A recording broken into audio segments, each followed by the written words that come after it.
In this episode of Panorama, I remember laughing every day and having fun.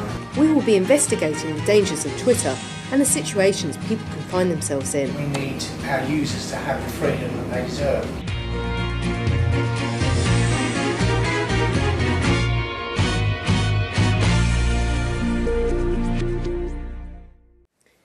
Digitalisation has opened up the world completely. Everything seems efficient and easy. But what happens when we aren't careful with social networking?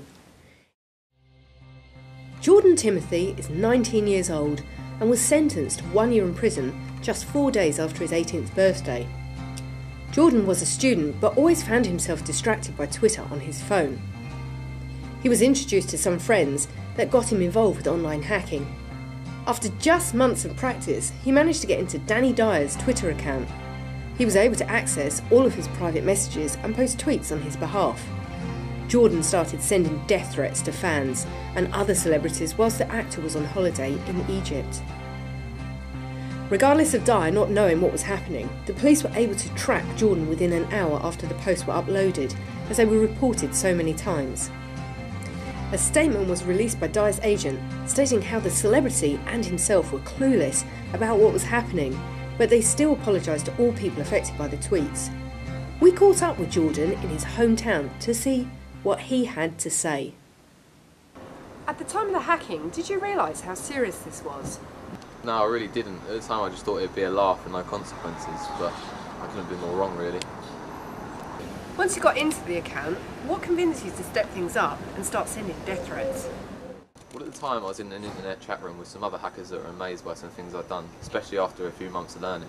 They were asking me to do some things and I just got caught up in the moment. One of them said to send a threat to a celebrity and escalate from there really. I really am sorry for what I've done. Hacking isn't the only negative to come from social networking. It's been revealed that over 60% of bullying cases now take place online. It's become an easy way to disrupt other people's lives without even seeing them. 2012 saw over 20 teenagers commit suicide due to online bullying. I've been an anti-bullying campaigner for about 2 years now, and cyberbullying is becoming much more common. I advise people to only talk to people they know online, as Twitter is not a place to make friends. Andy is 17 and has been bullied now for over 4 years. He was taken out of school, aged 15, to be homeschooled. He discovered Twitter and thought it would be a good chance to start fresh, make new friends and create a new identity. Once some bullies from his old school found his account, they started to bully him on there. He was receiving threats daily. Andy is now living in a new town, and we've caught up with him in his new school. Andy has chosen to keep his identity hidden for his own safety. It seems that being bullied has had a massive effect on your life. How exactly has it changed your life? I'm not the same person anymore. I remember laughing every day and having fun, but now I'm completely different. I don't have any confidence anymore. What is your message to those people who think bullying is okay? People have feelings and it's not nice, especially being a victim of it. But if you are getting bullied, I'd say tell someone, definitely. Should the social networks take more responsibility for preventing online bullying? In some ways I think they should, but another way I think, how can they, because so many people use them. Twitter currently has over 500 million users, and every day over 1 million new accounts are made.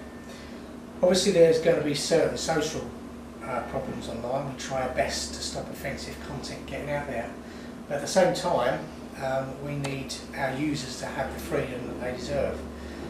We give our users the chance to contact us directly regarding any posts that they found offensive, as we believe this contributes in helping to stop any bullying or any unsuitable behaviour that you may find on our social network. It's clear that anyone is vulnerable when it comes to social networking, but are the social networks, including Twitter, doing enough? Is it all down to the users who are sharing content that shouldn't be shared and doing things they shouldn't be doing? The dangers of Twitter are clear, but what can be done to stop them?